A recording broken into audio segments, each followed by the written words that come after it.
Magandang araw sa inyong lahat. Heto na ang latest weather update para sa iba't ibang bahagi ng bansa.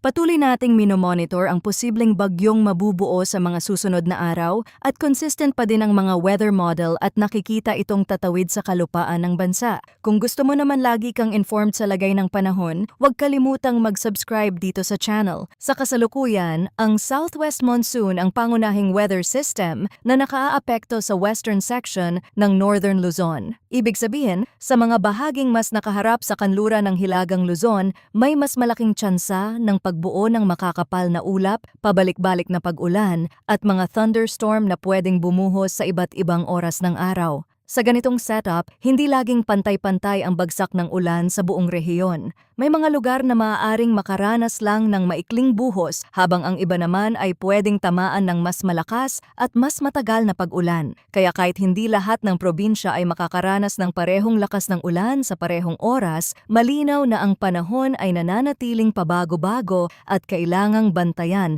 lalo na sa mga lugar na madaling bahain at sa mga komunidad na nasa paanan ng bundok o malapit sa mga daluyan ng tubig. Para sa Ilocos Region at Zambales, ang inaasahang lagay ng panahon ay cloudy skies with scattered rains and thunderstorms dulot ng southwest monsoon. Sa madaling paliwanag, hindi lang ito simpleng maulap na kalangitan. Ang ibig sabihin nito ay may malinaw na posibilidad ng mga pag-ulang pabalik-balik sa buong maghapon at sa ilang pagkakataon ay pwedeng umabot sa moderate to at times heavy rains ang lakas ng buhos. Sa Ilocos Region, mahalagang tandaan na kapag ang southwest monsoon ay mas aktibo, madalas unang nararamdaman ang epekto nito sa mga kanlurang bahagi ng Luzon. Kapag tumagal ang ulan at tumama sa mga low-lying areas, pwedeng magkaroon ng mabilisang pagbaha. Sa mga lugar namang may matataas na bahagi ng lupa, tulad ng ilang komunidad na malapit sa bundok o sa matarik na gilid ng kalsada, tumataas din ang panganib ng pagguho ng lupa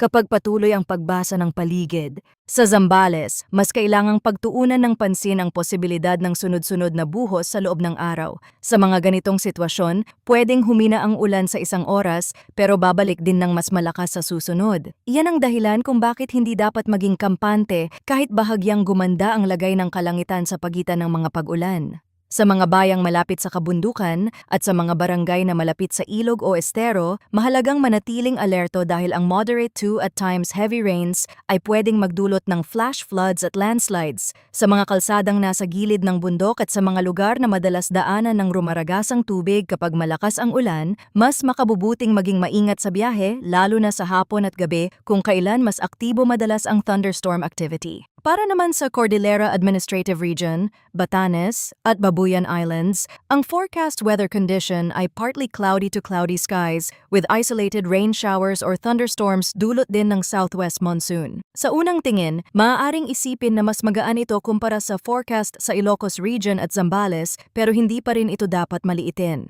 Ang salitang isolated ay hindi nangangahulugang maliit agad ang magiging epekto. Ang ibig lamang sabihin nito ay hindi pantay-pantay ang bagsak ng ulan sa buong rehiyon. Pwedeng ang isang lugar ay halos walang ulan sa loob ng ilang oras, habang ang kalapit na bayan o isla ay nakakaranas na ng malakas na thunderstorm. Sa Batanes at Babuyan Islands, mas dapat ding bantayan ang biglaang pagbabago ng panahon dahil ang mga islang ito ay mas exposed sa dagat at sa mabilis na paggalaw ng mga ulap at hanging may dalang moisture. Kapag ang isang thunderstorm ay nabuo sa paligid ng mga islang ito, pwede itong magdala ng malakas na ulan, kulog, kidlat at biglaang bugso ng hangin kahit hindi naman tuloy-tuloy ang sama ng panahon sa buong araw. Para naman sa Metro Manila at sa rest of the country, ang forecast weather condition ay partly cloudy to cloudy skies with isolated rain showers or thunderstorms dulot ng localized thunderstorms. Ibig sabihin, sa malaking bahagi ng bansa,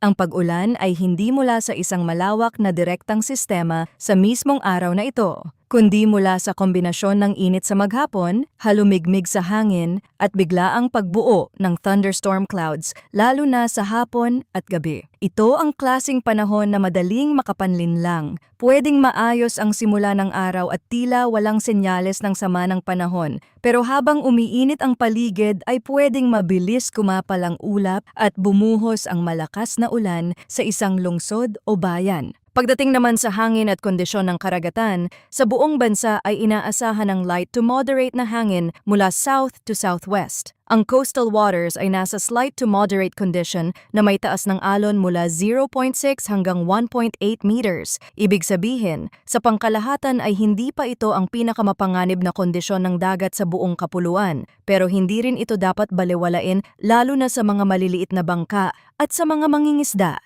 Kapag may kasabay na thunderstorm sa dagat o malapit sa baybayin, pwedeng pansamantalang lumakas ang hangin at tumaas ang alon ng higit sa pangkalahatang forecast. Kaya sa mga baybaying komunidad at sa mga may planong bumiyahe sa karagatan, mahalagang tingnan hindi lang ang general condition kundi pati ang aktual na lagay ng ulap, alon at ihip ng hangin sa mismong lugar. Pagdating sa temperatura at relative humidity para sa 24-hour period, ang minimum temperature ay nasa 25.8 degrees Celsius bandang 5 o'clock ng umaga, habang ang maximum temperature ay umabot sa 33.3 degrees Celsius bandang 2 o'clock ng hapon. Ang minimum relative humidity naman ay nasa 57% bandang 2 o'clock ng hapon, habang ang maximum relative humidity ay umabot sa 90% bandang 5 o'clock ng umaga. Ibig sabihin, nananatiling mainit ang lagay ng panahon sa maghapon at may sapat na halumigmig sa hangin para suportahan ang pagbuo ng thunderstorm clouds sa iba't ibang bahagi ng bansa. Ito ang dahilan kung bakit sa mga ganitong araw,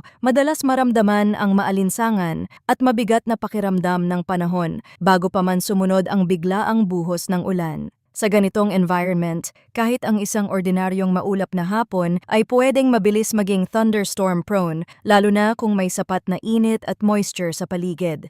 Ngayon naman, pag-usapan natin ang pinakahuling tropical cyclone update tungkol sa posibleng bagyo sa silangan. Sa kasalukuyang tingin, lumalabas na may potensyal itong ma-develop sa mga susunod na araw at may posibilidad na kumilos pa hilagang kanluran. Ayon sa latest model run, marami-rami na rin ang mga member model na nagkakasundo sa posibleng direksyon nito. Ibig sabihin, hindi na lang iisang forecast scenario ang tumuturo sa isang pangkalahatang galaw, kundi mas marami ng model guidance ang nagpapakita ng halos magkakatulad na ideya sa magiging direksyon ng sistemang ito. Mahalaga ang trend na iyan dahil habang mas dumarami ang forecast model na may pagkakapareho sa direksyon, mas tumitibay ang signal na may isang sistemang dapat pagtuunan ng pansin sa silangan ng bansa. Sa kasalukuyang projected direction, ipinapakita na ang sistema ay maaaring kumilos patungo sa Northern Luzon region. Gayunman, napakahalagang tandaan na hindi pa final ang track nito. Sa ganitong yugto ng forecast, normal na marami pang pwedeng magbago sa direksyon, bilis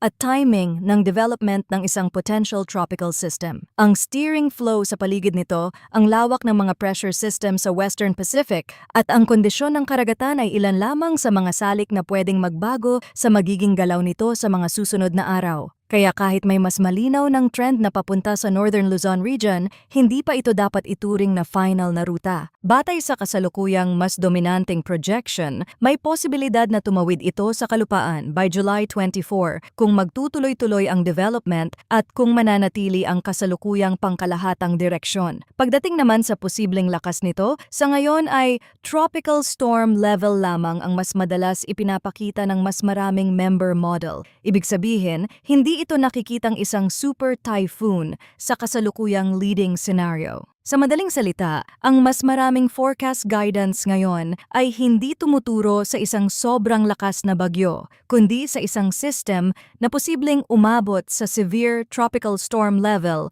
kung tatawid man ito sa kalupaan. Pero kahit ganoon, hindi pa rin ito dapat maliitin. Kahit ang isang tropical storm ay pwede pa ring magdala ng makabuluhang ulan, pabugso-bugsong hangin, at mga abala, lalo na kung daraan ito sa mga lugar na flood-prone at landslide-prone.